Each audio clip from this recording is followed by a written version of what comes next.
రాష్ట్రానికి భారంగా మారిన రుణాలను రీస్ట్రక్చరింగ్ చేయాలని 16వ ఆర్థిక సంఘాన్ని కోరినట్లు ఉప ముఖ్యమంత్రి భట్టి విక్రమార్క తెలిపారు.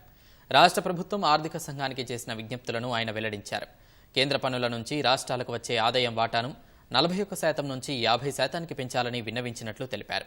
కేంద్ర పథకాలను వినియోగించుకోవాలంటే కఠినమైన నిబంధనలు విధిస్తున్నారని, ఫలితంగా ఇబ్బందులు ఎదుర్కొంటున్నాయని భట్టి పేర్కొన్నారు.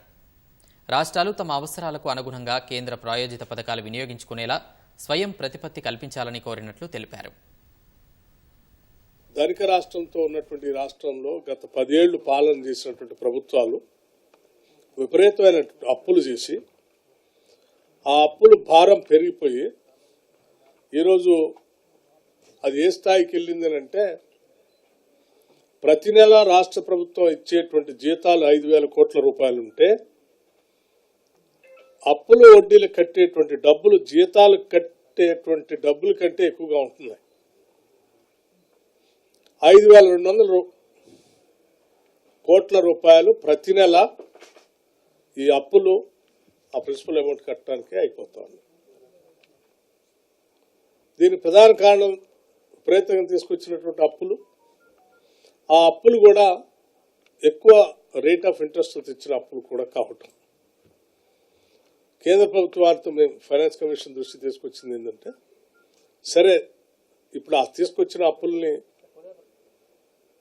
ఆనాడు వాళ్ళు తెచ్చి ఖర్చు పెట్టిపోయారు.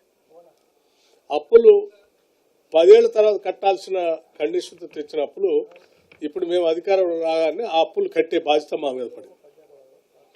ఆ కట్టే భారం రాష్ట్ర అభివృద్ధి అవసరాలకి తీర్చడానికి ఏమాత్రం వెసులుబాటు కాకుండా అప్పులు కట్టడానికి ధనవంతం అయిపోతాం.